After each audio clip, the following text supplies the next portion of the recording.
Hello and welcome back to another episode of LMS Cast. I'm joined by a friend and one of my favorite people in the Lifter LMS community. His name is Ziv Raviv. You can find him at zivraviv.com and also kivimedia.co. And we're going to get into some really cool stuff you haven't heard before today, a concept called super coaching. Ziv and I were just chatting about it, and I'm kind of blown away and fascinated. Ziv is also a master of micro niching, and good niching is a big challenge with so many education entrepreneurs or just entrepreneurs in general, and Ziv is a master at it. But we're going to get into all that. But first, welcome back on the show, Ziv.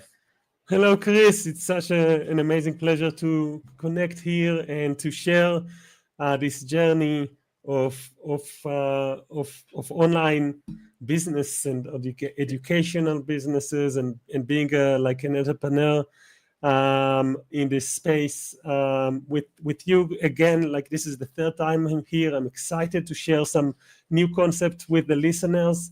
I hope this will bring a lot of value to everyone. And before we get going, Ziv also has a podcast called Beyond Six Figures. So check that out. Add that to your next listen after this one. Let's just start high level, Ziv. If somebody doesn't know you, you've done a lot of things, and you're really focused on super coaching now and kind of having a unified vision. But what niches have you been in? What kinds of entrepreneurial activities have you done over, say, the past 10 years? So it's actually 10 years since I launched my first podcast. And that podcast turned me into a course creator and into a coach. I remember my first course that I launched was actually with a Google Doc and a few unlisted videos on YouTube. Later on, I found Lifter LMS and started to create multiple online courses. So I remember the second year of operation as a podcaster, we were launching 8 different courses in a very, very small micro niche of balloon art. There are people that are serving as balloon artists, as balloon decorators, as balloon entertainers, and they needed some education about their craft and about their business. And so I launched 8 courses on the second year. Since then, we've launched through Lifter LMS way over 300 courses in many niches, including in the floral industry, in the kids entertainer industry. We had a bit of work in the relationship niche with a platform called Generous Marriage.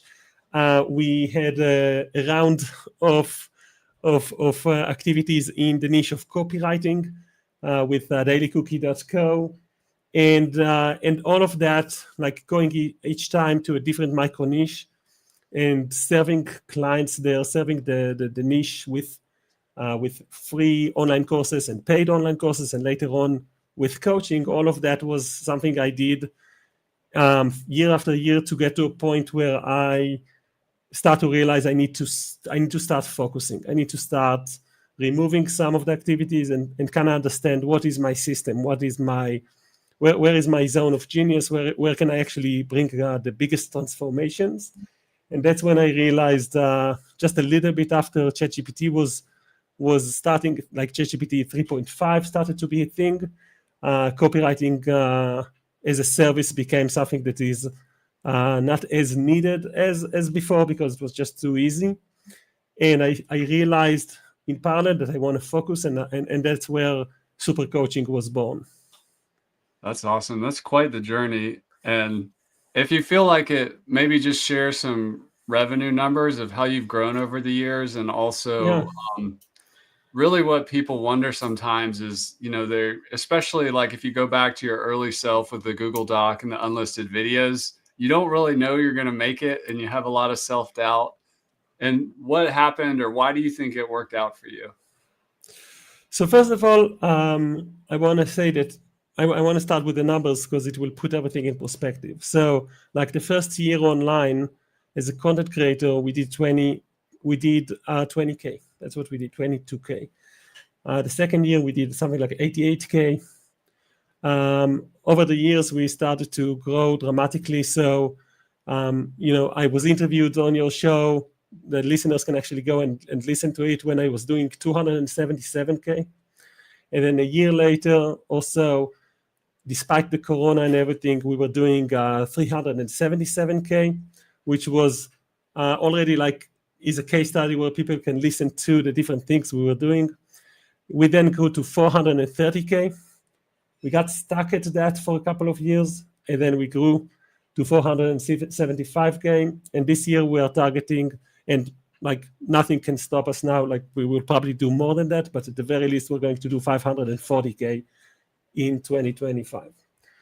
So we grew over the years dramatically. We had to grow the team as well. We had to change the way we do business. We had to let go of certain ideas, like certain focus points that no longer served us to grow and to be impactful. So yeah, that is like the context of the numbers. And the idea that always led me in doing business, in attracting clients, was the idea of micro niching. And it's the idea that people are so busy these days. They see so much content. They don't care about other things that are happening. They don't want to buy stuff that are not that is presented by strangers to them, and so on and so forth. So it's almost like the different tribes of people are locked inside bubbles, and the bubble is so thick that in order to pierce through the bubble, you need someone from within the bubble to introduce you to the tribe. And in order to do that, you need to micro niche so that people will listen to you, so that collaborations will make sense and people will agree to collaborate with you, so that they will agree to be interviewed by you, and so on. So on our first micro niche, we just recently reached a total income of $1 million, all from people that are making a living from taking balloons and putting some air into them and tying them and making events look good. And we've managed to, and it's such a small micro niche. These are like 3,000 people throughout the world. Those 3,000 people have, I'm very humbled to say that they have paid us $1 million, a little bit more than $1 million over the years for their education and for their services and for their coaching and so on. And we are continuing to grow. But at the beginning, it was micro niching sideways. So from one micro niche sideways to another micro niche that is kind of similar. And these days, we're starting to niche up. Wow, that's awesome. And congrats on the success with the balloon artists. And correct me if I'm wrong, but I know you yourself are a balloon artist, and you also have a niche in florists. Have you been a florist? Actually, I did not. I was never a florist. The first few niches that I chose, micro niches that I chose to produce a podcast and sell online courses in that micro niche, those were things related to my passions. Over the years, I started to kind of do this more professionally. I would choose a micro niche. I did this in 9 different micro niches, right? So I would choose a micro niche that I think I could provide some service to, that I think I have some passion in that micro niche. And sometimes I found out that I don't, and I failed, and I stopped. I turned off the shutter, some say, on that podcast, because I just couldn't really connect with the people in a way that would yield results fast enough. But on others, I went in professionally, right? So with the florist industry, I don't have any experience with flowers. I actually I don't know the names of the flowers. It's really bad, but I know marketing and I know business. So I connected. You're entrepreneurs, right? And you're an entrepreneur. And a lot of your current coaching clients are entrepreneurs. Is that right? Yes. And you know what? one client led to another client, as often that happens. And I started to serve florist people. I had clients that were florists, and they were such cool people. They were really good in business. They didn't need to kind of apologize when people ask a balloon decorator, what do you do? And they say, I'm in balloons. They kind of ask you, okay, yeah, but what do you really do?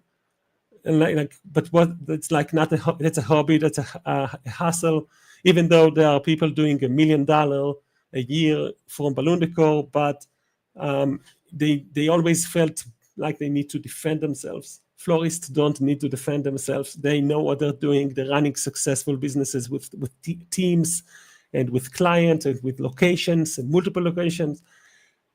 And so I decided to go into it professionally, and I partnered with another coach that I started to serve his business and his school, and I even turned his entire school into a Lifter LMS school as a part of our work together.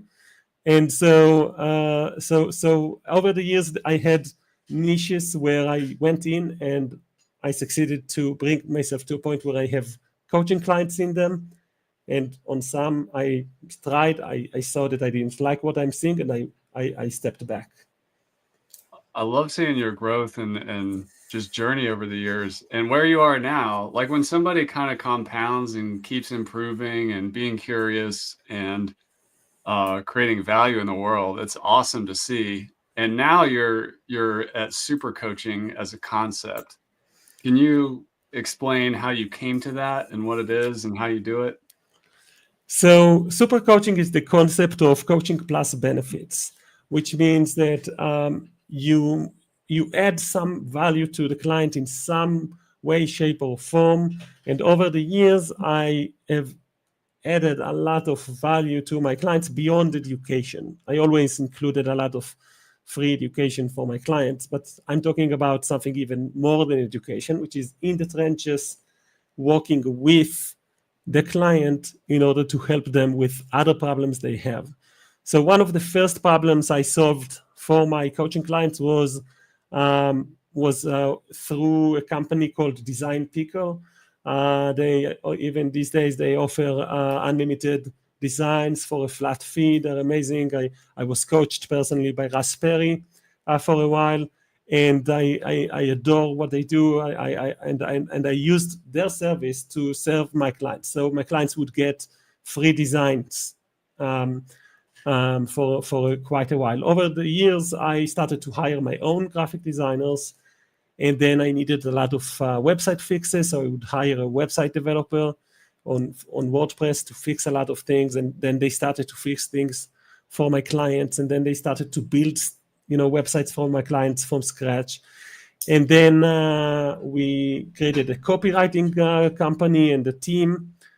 And once I decided I want to go all in with super coaching, the copywriting team became another resource of my coaching clients. So at some point, we accidentally turned into a marketing agency where the clients come to me, about 70% of them, they come to me when they look for a coach, and they find out that they have way more than like that. I give them way more than just the coaching. So we do all of their designs, we control the websites, we build them, we create sales campaigns, advertising campaigns, everything. And some of them come to me because they heard about the transformation. They don't care if I will call myself a coach or I will call myself a CMO, a fractional CMO, or they don't even care if I have a title. All they care about is they know someone that I helped them grow by 20 to 50% in a year. And for a 7-figure business, that's a lot of money to grow by 20 to 50%. So they heard about that, they came to me, and then they received like this concept. So super coaching is a different type of a relationship, and it's a very deep relationship. It's a very close relationship. Some of my clients, I meet them, I kid you not, I meet them 4 to 5 times a week. So we have a one-on-one session, and then I make myself available for 4 times a week, sometimes 5 times a week on a group session level. So pretty much every day almost, they have an opportunity to show up and ask a question and remind me about something they needed and ask me about some design they were waiting for, or some bug they need fixing, or some campaign they need me to look at. And the result of it is that I am a little bit of a business coach, and a little bit of an implementation coach, and a little bit of a marketing coach, and a little bit of like a relationship coach, and a holistic approach coach, right? But I will be whatever the client needs in order to get them to where they want to go. Wow, that is so cool. What on the coaching aspect, what are some of the common challenges you help people work through to unlock growth? And you mentioned a lot of things. It could be a relationship, it could be a marketing challenge, it could be a technical challenge. But do you see any patterns or themes that are common across your clients? The more we work with like over time with our clients, the more we see them get to the point where they have new problems to solve. So I'm actually really interested in this idea where businesses actually have different stages in their growth, and a lot of time they struggle with identifying what to focus on, right? So they think that they have many problems, and many times their first problem that they think they have is we don't have enough leads, or we don't have enough sales. That's what almost all clients think that is the main problem. But they actually, that the lead problem is not a problem that you need to solve. Like, it's actually a temporary problem.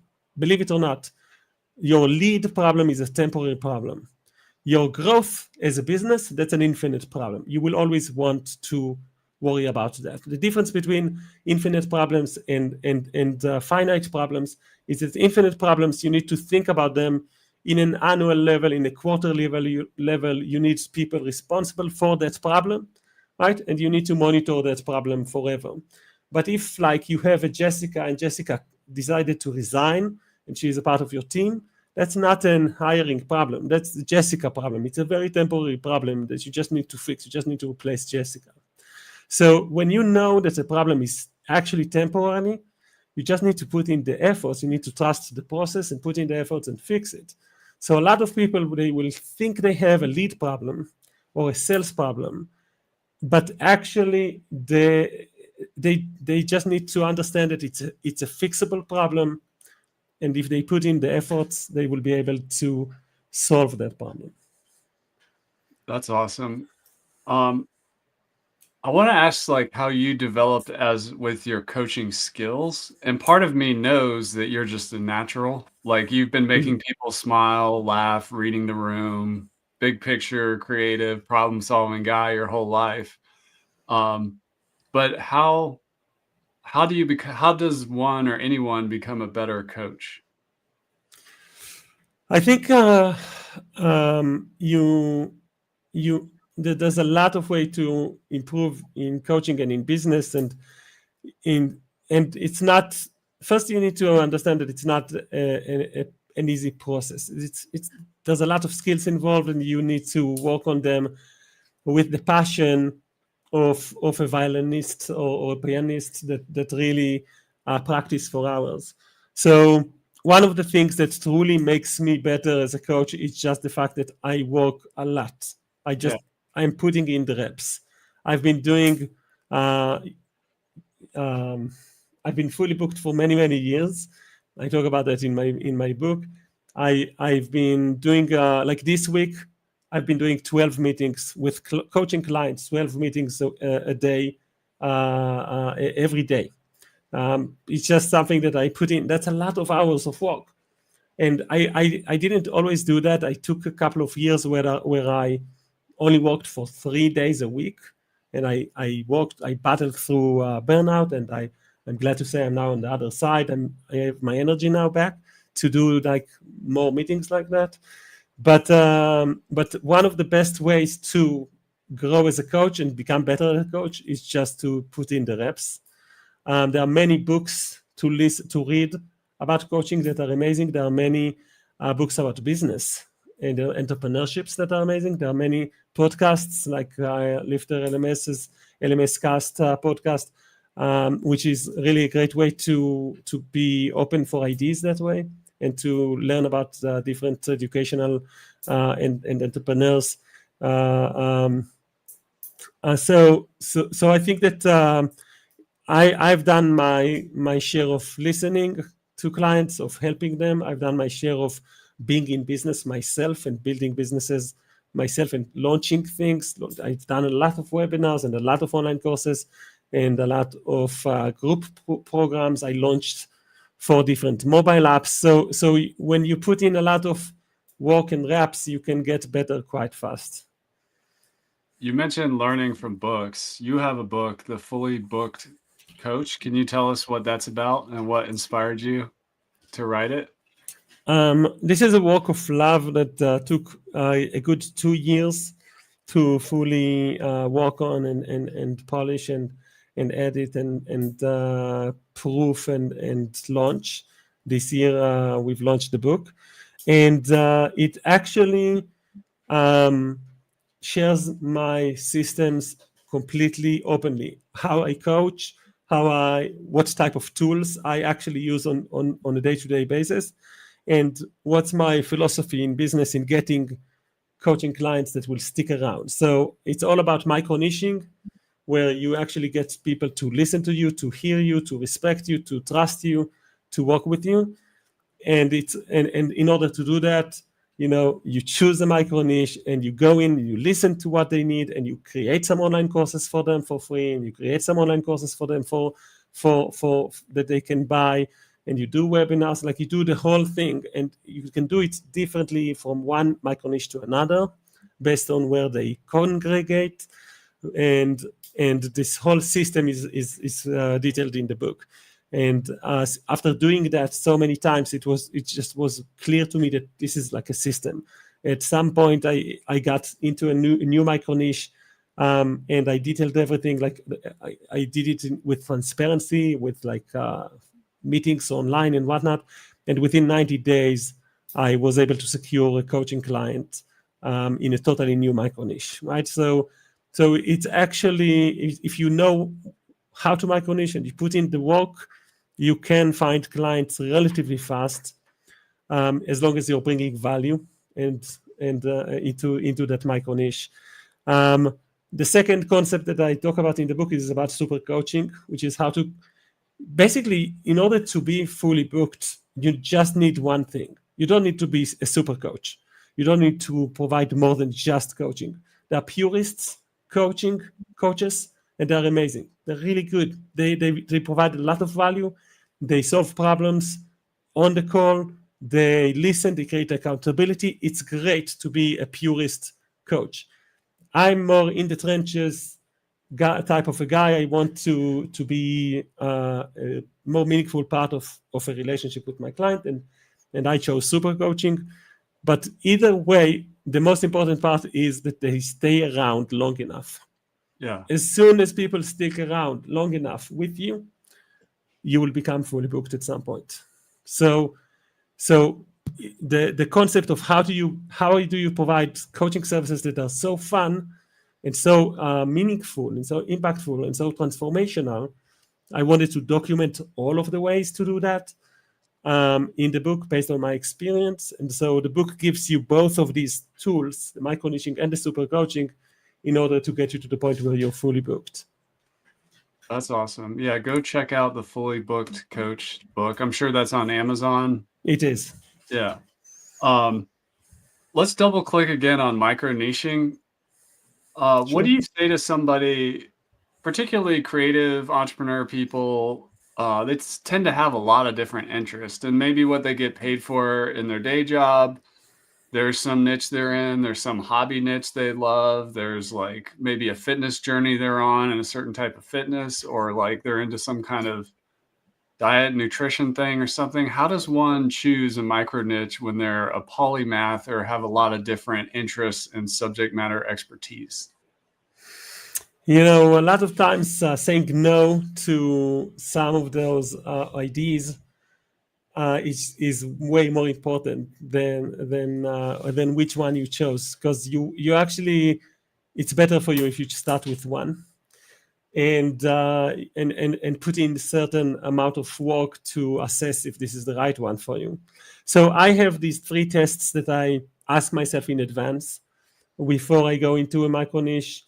I ask myself, how easy will it be to find people for interviews on a podcast, or for a collaboration on YouTube, or for collaboration on an ebook or on a blog. So the first question I ask myself is, how easy will it be to find someone? The second, and get them to collaborate. The second question is, will they brag about it? So I call this bragability. And the third question is, will they collaborate on helping me sell something, or will they buy something for me? And I call this the sellability test. So findability, bragability, and sellability, these 3 tests initially help me realize if it's a good micro niche or not. I can give you an example of where I failed. So I chose to create a podcast called Plumbing and Money Live. Plumbing and Money Live. It's a show for plumbers to help them with their money, right? And I did some research about how to help them with their Google ads. I did some research about how to help them locally with Facebook ads. I was very proficient with both of these tools. I had a copywriting team. Opportunity. I'm getting sold on it right now. There's plumbers everywhere. They need help. They need help. Right. So I went in all in, and I checked my numbers. There were enough plumbers there were more plumbers in the world than balloon artists. So good for me. I'm getting into bigger niches now. And I contacted 1,000 people, and one person agreed to be on the show, and it was interviewed on the show. So I realized that through the responses, as they said no to me, many of them just ignored. But those that said no taught me that this is a very shy audience. Of course, I'm biased. I only talked with 1,000 of them, right? I only was in touch with 1,000 of them. I talked with a few of them. Obviously, there's a small number bias, but basically, I realized it's not a good match. When I was on their Facebook groups, trying to connect, trying to get into their head, trying to meet more people, I could not ignore the fact that my nose is imagining the smell of what they're doing, because they were sharing pictures. So look, I fixed this and I fixed that, and they were so happy. And I started to realize I'm not a good fit for them. I'm not feeling comfortable in where they congregate, where they show me those pictures of toilets, right? So I decided to stop on that. I thought it was easy to find them. I realized they do not want to be on a show and be featured, right? And I stepped away. And on other niches, I was able to get different results and grow. So those 3 tests are a good starting point. I'll give you one more quick tip for anyone listening. Go into Sales Navigator on LinkedIn. It's worth $80 of your money, just 1 month. Do some research with a proper tool, and or use the other tools for research. It doesn't matter, ChatGPT, whatever. But find a micro niche where you can actually find people and be able to contact them through email or message. And you want a micro niche that has about 3,000 to 20,000 people. If there's more than 20,000 people, it will be harder to get them to actually respond to you, because they're too busy potentially. If there are less than 3,000 people, it might be too small to actually make you a living and find enough people. But think about this way: you only need 50 of them to agree to collaborate in a year. 50 people, that's all. 50 people are standing that you collaborate with, that you want to help them and provide them value for free with a podcast interview. That's all that is standing between you and starting a business that is a serious coaching or educational business. So you want to find a niche that that you will be able to find those 50 people relatively efficiently. What's your perspective on like the education entrepreneur niche? I find it somewhat challenging. I mean, this is my niche in the sense that we make software in this niche, but Yeah. there's a lot of different types of creators out there. There's a lot of different types of online education. They're spread out all over the world. They're like if you go to LinkedIn, there's no education entrepreneur like group or as like a job byline. So like within the education entrepreneurs, the creators, like what do you see as like a really cool micro niche, That's a great question. I want to flip this question just to Yeah. understand it's even better.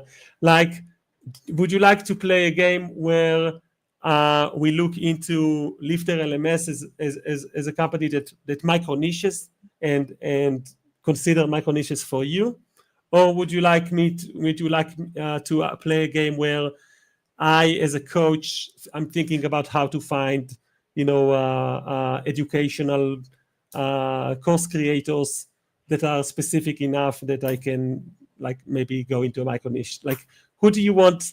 I think the first one. So if you look at Lifter LMS, like as an example, yeah, let's talk.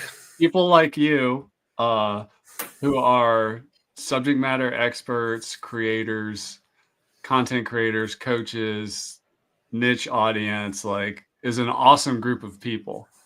And in many ways, Lifter was built like this has always been our core customer. But a lot of other people show up with like different types of e-learning situations and whatnot, and that's fine.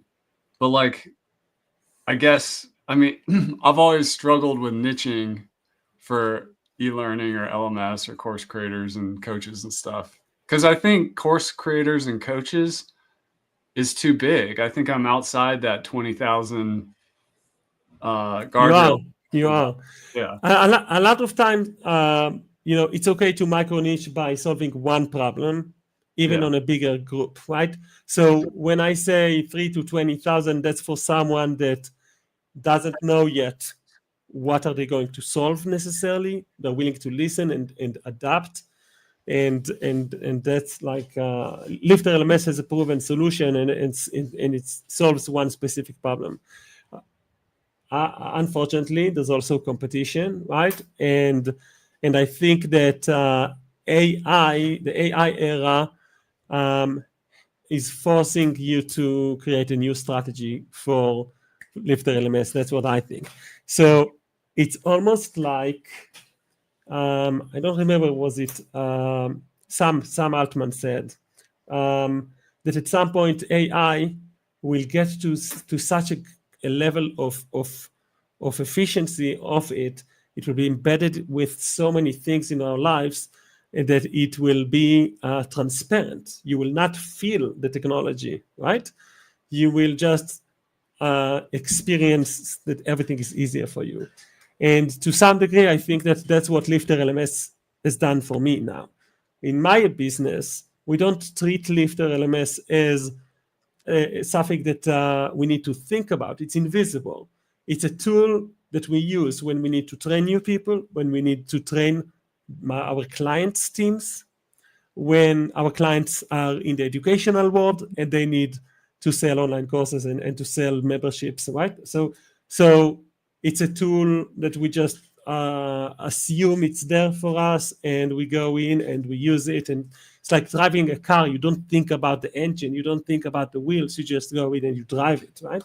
So I think that your approach to selling Lifter LMS has to change as well to be to help people see that it's actually getting more and more transparent.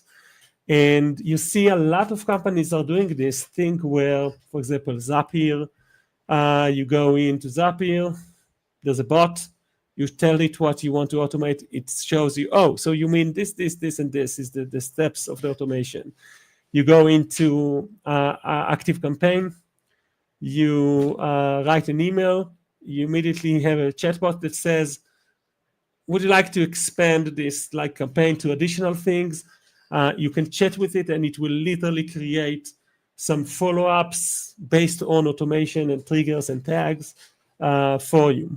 So and there's other platforms that give you like more and more of these feelings where the technology is managing itself to some degree. So obviously I would love it if Lifter LMS wins the race and kind of releases a lot of really cool features like that, and I think that's very important for people. So back to the question about niching, I think that there's a lot of opportunities, a lot of examples I would consider for you, Chris, and for Lifter LMS. The first one is actually business coaches. Yeah. So business coaches often need Lifter LMS as one of the tools in their tool belt. Some people need a wrench. We need an LMS. We need it for our clients. We need it for our teams. We need it for our niches, right? For our micro niches. So I'll give you an example from the Beyond Six Figure podcast. This podcast is a podcast for business coaches, right? We contact business coaches. We contact book authors that write books about business and about coaching. We contact podcasters like Johnny Dumas and Jordan Harbinger were on the show. We contact workers, right? Like the people that are in the trenches. We were able to get 45 people, and by the end of next week it will be 52 people. It's like very, very fast. 52 interviews, all scheduled. For the most part, they're already recorded in 12 weeks. Wow. So people are saying, yes, I want to be on your show. Very, very, very fast. And so we're building relationships with new people, business coaches for the most part. They have problems that they need to solve.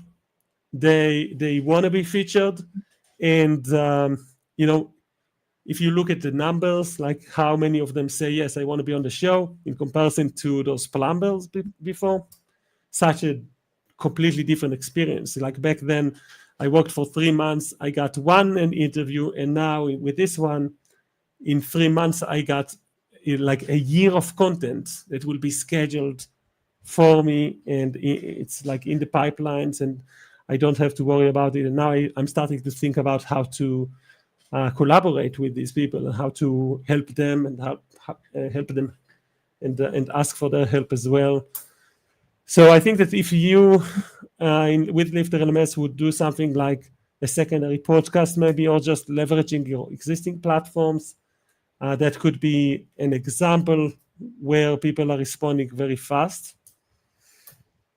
I can imagine a situation where at the end of an interview, you tell people, hey, you're qualified for this package if you ever choose to try us out, or we have a service where we will migrate your course from this platform to this platform, some white label thing or whatever. So here's 90% discount on the white label thing. We'll move you into Lifter LMS literally for free or so on. So that's just one example of micro niching that will be relatively easy based on my experience. Another way to look at it is to like go into places where you didn't go before. So I think that you do need to be on LinkedIn. You need to be loud on LinkedIn. I think you need to even consider the younger generations, like Gen Z's 20 to 27, that type of entrepreneurs. Educate them when they're young, on TikTok and on vertical videos. So I would definitely put in some work on that type of a front. What do you think? How much of this is like stuff that you considered or? I love it. I've always loved business coaching. It's one of the ones that I think resonates the most with me simply because I'm a business guy, I'm an entrepreneur, so and I've been in it a long time and I've had business coaches and had amazing experiences and stuff. Um, when you think about the three mega niches like health, wealth, and relationships. So there's business coaches, there's life coaches, there's health coaches. Those are all more micro Yeah. niche. And yeah, you've triggered like you've reminded me the passion I've always had for business coaching. And I call it, our market, the education entrepreneurs, but the word entrepreneur is in there, which is like business, and a health coach can be an education entrepreneur of their own, but they're not necessarily helping other entrepreneurs. And I have always, probably very similar to you, which is why we resonate, is I like hanging out with other entrepreneurs. We think differently. We're a small percentage of the population. We're in our bubbles, different entrepreneur bubbles. And I appreciate what you're saying. And I see how you're a great coach because you're like lasering in and just on a podcast episode. It's awesome. Another question I would ask you where I think people kind of get mixed up, and these are just a bunch of business terms, but there's like niche, there's your customer avatar, your ideal customer profile, your target market, segments, and all this stuff. I think people get a little overwhelmed with all the slicing and dicing. I think you've done a good job with saying like, hey, just focus on the micro niche, right? And sure, within that, you probably have like the ideal florist shop owner that's like a perfect fit, right? And that's sort of like your avatar.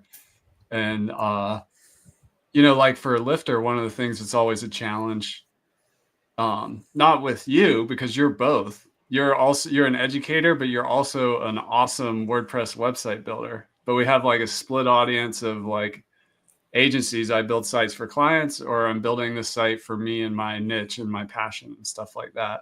And some people are both like you. But I don't know if you have any comments on that. Just like sort of I see a lot of people get trapped in like, well, who is my customer avatar, or what's my niche, or those just kind of either create a fictional person or somebody you've actually worked with or earlier version of yourself. Like there's just so much here that I think it gets overwhelming sometimes.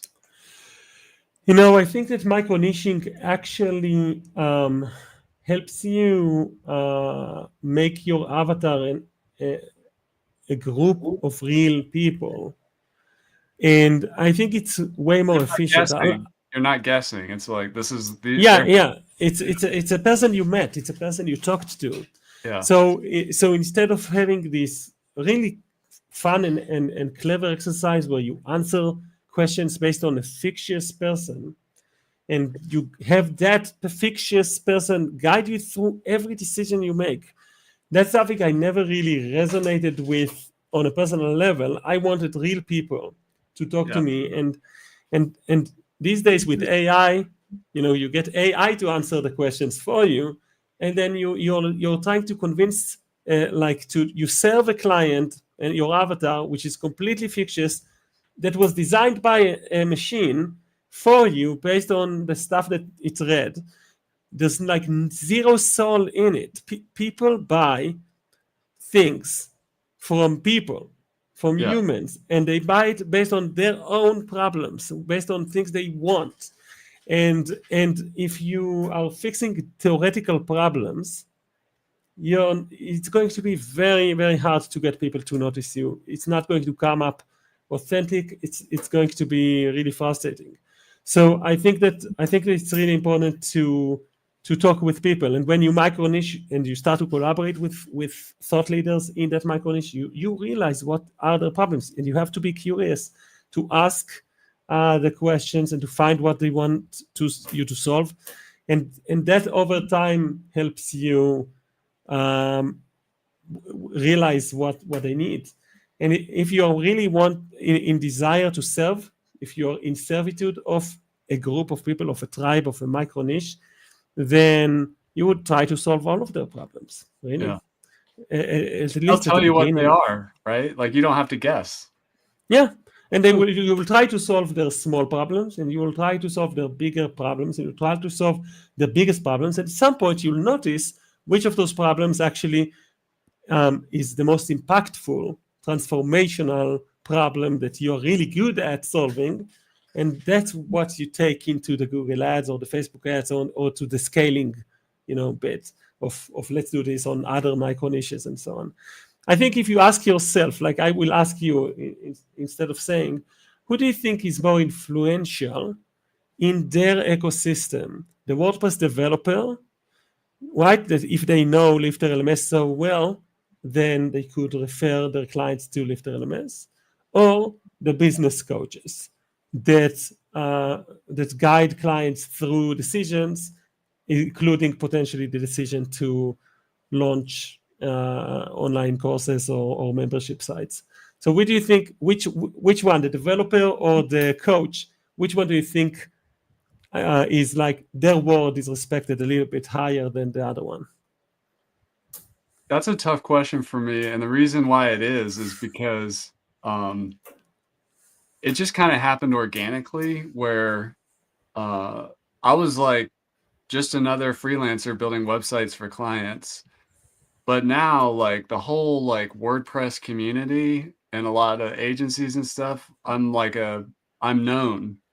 And like wherever I go, like on social media, like WordPress is with me, you know what I mean? Yeah, And it's like sort of effortless, but for business coaches, I also have a lot of that value to add. And just for whatever reason, I would say the website building folks, the technologists, whether they're a developer or a person like me who just puts plugins and themes together to solve business problems, those type of people have always just resonated easily. yeah. But I see the opportunity with, the coaching industry and all of that as well. So it's not the right answer, but I feel like both are good. I'm just saying for whatever reason, the website builders, I call them WordPress professionals. That tribe, I just naturally fit, or I grew up inside the bubble, so I'm like already there, in the micro niche. Yeah. Because I've been doing this since 2008 with WordPress. So, but I've also been an entrepreneur that whole time and interacting with other entrepreneurs and business coaches and getting help and going to masterminds and taking courses and all that stuff too. I think in both cases, you have a lot of value that you bring to the table. Like with the WordPress professionals, you speak the language. Obviously, it's the easier solution in a way. But the business Which is why coaches, it's kind of like you starting with the balloon artist, because you yeah, do a lot of that and you were already in the bubble, right? So yeah, hey yeah. guys, Yeah. So that's like the easy solution, the low hanging fruit in a way, which I think you already maybe even exhausted to some degree because it's Yeah. already there. You actually can manage maintain your reputation with like a couple of events a year, with like some not it's not a lot of efforts to just maintain that. Your team Right. can actually maintain that for you in a way. I think that business coaches are you have a lot of value to like I've learned so much from just connecting with you. I did a strategy session with you a while back, and that strategy session made me a better coach. It just opened me to the way you look at things, and it inspired me dramatically. I actually talk about it in the book. Awesome. So it's really something that you can bring value to other business coaches, and I think these days they're very influential on their clients. So I think that their word is considered like they take their word. They take their word a lot. They listen. So both of them are mavens, right? Yeah. But I think that it's time to maybe try a new group of mavens. To leave the nest. Yeah. Yeah, yeah. That's awesome. Ziv, that's awesome. I wanted to interview you, but I also got a coaching session. I appreciate This was it. fun. That's Ziv Raviv. Go get his book, The Fully Booked Coach. You can find that on Amazon. So check that out. Beyond Six Figures podcast. About how many episodes are out as of now? Right now there's 15, Okay. and they're going live every week, and it's been a tremendous opportunity to create this resource for the industry, because if you're a business coach and you're listening to these, you get a lot of ideas about different business coaches in different niches and their different hurdles and their different ideas and modalities and the money that they make, the amount of clients. Like, we're such a group of privileged people. We business coaches, such an amazing business model to be a business coach, because you only need about 10 people or 15 people or 20 clients. That's it. 20 clients, and you're really doing well in your life, in like in creating results for people, in reputation, and so on. So, and if you get there to your fully booked, and then you only need like to replace maybe 3 clients a year. Like, as a business owner, how many sales calls and sales you need to bring in every year, every month, every week. A business coach only needs to be active enough to replace 3 or 5 clients. If they're good, they'll need to replace 3 or 5 clients a year, and that's not so hard.